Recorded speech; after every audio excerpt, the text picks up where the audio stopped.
What is this tomb behind us now? This is one of Emir tomb. Before Milik, I was told you we was to have 76. He is one of the 15 emirs of Harar. We call him Awansar. qudbigan imika naga dambeeya wuxuu ka mid yahay qudbiyada lagu xuso ama qabriyadoodii amiiradii faraha badnaa ee soo maray magaaladan Herar. Amiir Ansar baa la yiraahdaa ninka halkan ku aasan waxaanu ka mid yahay 76 ka amiir ee soo maray taariikhda magaaladan Herar. By the way, is this the Herar, the famous Herar wall? Yeah, this is the old wall. There is the other tomb like this. We call Amir Nur tomb. He is the one built around the wall of the city before 500 years ago.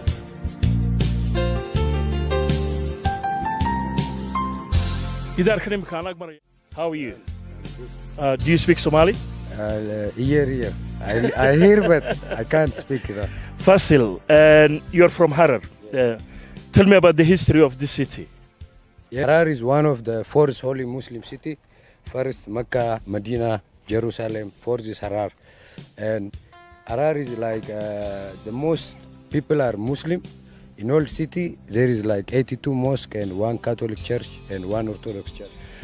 And wuxuu ii sheegay in magaalada Herar ay ka mid tahay magaalooyinka ugu mudan ugu karaamada badan ee muslimiinta caalamka. Marka laga tago Makka iyo Madiina iyo Qudus wuxuu yidhi waa magaalada afraad ee ugu barakaysan xagga muslimka. Waxa ku yaala buu yidhi 82 masaajid oo isu jirjiray ilaa 100 mitir oo kaliya. waa bartamaha magaalada marka laga hadlayo waxaana ku yaala laba kaniisadood oo kaliya oo midna ay tahay ta Catholic-ga midna ay tahay ta Orthodox-ka. Harar was in that time only old city of there is 5 gate around with a wall and there is more than 368 small alley streets and it was only Muslim people are living in at that time. After Minilik is coming to Harar, it was big war with the last emirs of Harar. And waxa kale oo ii sheegay in magaaladani ay leedahay 5 albaab oo waaweyn oo laga soo galo oo inta kale uu sida magaalooyinka kale caalamka ee qadiimiga ah uu deer ku wareegsan yahay oo sida uu sheegay waqtigii Menelik Ethiopia kale ay halkan soo gaadhay laakiin amiiro fara badan oo kala dambeeyo muslim aha ay xukumayeen magaaladan Herar.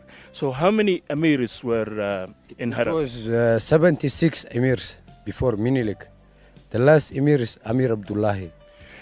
And wuxuu sheegay in 76 amiir ay isaga dambeeyeen xukunka magaaladan Herar ilaa intii laga soo gaariyay waqtigii boqor Menelik gii wadanka Ethiopia oo kii ugu dambeeyayna uu ahaa Amir Abdullahi. Why Herar is unique apart from the religious significance? You know why Harar is like a unique place? Most of people are, when if they see any kind of guest, they have a good hospitality. They are like friendly, politely with anyone. And waxa kale oo ii sheegay in magaalada Herar dadka ku nool oo lagu tilmaamo sida lagu sheegay tirakoobkii ugu dambeeyay ee sanadkii 2012kii inay ahaayeen 250,000 oo qof ay yihiin dad aad u furfuran soo dhaweyn wanaagsan galgacal badan sida uu tilmaamay laakiin arrin kale jirta oo goordhowna aan nala daawan doontaan oo kamida waxyaabaha mucjisada caalamka ka dhaca. Tell me about the famous hyenas in Harar. Yeah, in Harar there is 2 hyena places. We are now in the first place. Who is the one start to feeding them. Before the man he feed, there is a place we call Ashura holiday for them. You know, once a year we have big holiday for them. In the top of mountain we call Au Hakim. In that place there is the big holy place and there is a natural stone in the land and they make a porridge and more than 5,000 of hyenas they came together to the ceremony place. The ceremony is around middle of night time and the leader is white hyena. He came first to the porridge. You know how they make the porridge? With pure butter. Then the leader is coming to the porridge to check his face from inside the butter. When if he see his face from inside, he will eat the porridge. That means next year is peaceful. When if he didn't see his face from inside the butter, he eat the porridge. That means there is a problem next year. wuxuu ii sheegay arrin mucjiso wuxuu yidhi waraabaha laga faashadaa oo booraj baa loo sameeyaa buu yidhi mid ka mida buuraha magaaladan Herer boorajkaasoo markaa badhar ama subag lagu daro deedna haddii uu iska dhex arko sanadka dambe wuxuu noqonayaa buu yidhi mid barwaaqa ah haddii waraabuhu laakiin wax ka garan waayo sanadka dambena waxa uu noqonayaa midaan waxba laga garanaynin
Herer waa magaalo buuralaya waxa kaloo ay inta badan magaalooyinka kale Ethiopia kaga duwan tahay iyadoo la luuqluuqiyo fara badan oo ay caan ku tahay what is this tomb behind us now?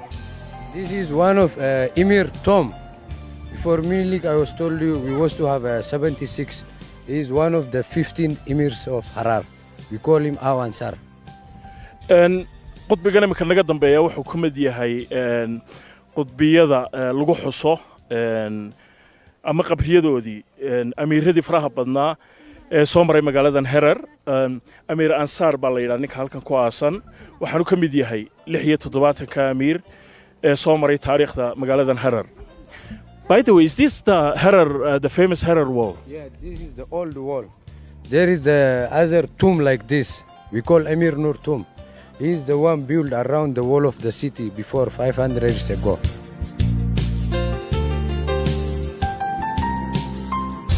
gidaarkan imika aan agmaraya waxa weeye gidaarka caanka ee ku wareegsan magaalada qadiimiga ah ee Herer gidaarka saaxiibka wuxuu ii sheegay in la dhisay 500 oo sanadood ka hor. Who was the Amir who built the wall? Amir Nur.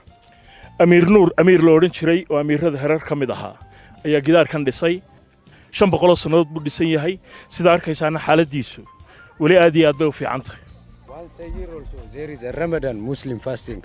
When if it is soon time of Ramadan, most of people are they paint different color from outside the wall and inside the house because of Ramadan. And around the wall of the city also there is 5 like this small gates. We call Waraba Nudul. What is it called? We call Waraba Nudul. What does that mean? Waraba is Haina, Nudul is gate. So Warabe in Somali we call it Warabe as well. Yeah. Okay. This is in Harari language you call it Warabe. Right. And Warabe Nudul. And Nudul, what does it mean? In at that time the king we call the one Amir Nur when he is built around the wall of the city he is building also for Haina. In at that time the Hainas after middle of night they came to the city. They walk around, they clean the street. When if they see rubbish or different bomb or dead animal they will eat. They walk around. And wuxuu ii sheegay in albaabkan iminka laga soo baxaya uu ka mid yahay albaabada shanta ah ee magaaladan Herer ee qadiimiga. So people they use like short way. Okay. Yeah. iminka laga bilaabo marka la yidhaha herar ma tagtay waxaan odhanayaa abwaabul waraabe ayaaban ka galay waxaa la yidhaha albaabka waraabaha isagoo berigii hore siduu saaxiibkay sheegay waraabaha ka ilaalin jiray dadka magaalada degan oo markaa waraabuhu meelahan uu iska wareegi jiray haddaba barnaamijkan intiisa badan waxay ku saabsanaan doontaa saan horeba idinku taabtay casumadda waraabaha casumad dad mooyaane casumad waraabe weligaa mid aragtay ama maqashay magaaladan heraruun bay ka dhacdaa fiid walba laba meelood baa lagu sameeyaa oo caan ku ah dabadeedna waraabaha hilbal la siiyaa siyaabo kala duwan ayuu dadka ula saaxiibay dabadeedna saasaa loo qoodiyaa idinna waa nala daawanaysaan kumana koobna oo keliya weliba sa lay sheegay dadka waraabaha ay safyaqaanaan ama waraaba la hadalka runtaa laakiin waxa weeye dadka soo booqda qudhooda ayaa lay sheegay inay gacanta ku siiyaan qaarafka ku siiyaan qaarna jidhkooda xubno kaloo ka mid a ay waraabaha u saaraan deedna hilibka uu ka qaato kollayba kuwaa kuma jiro laakiin waa inoo goordhow iminka waxaynu eegaynaa bal hadda qabanqaabada loo sii sameeyo casumadda waraabaha loo samaynayo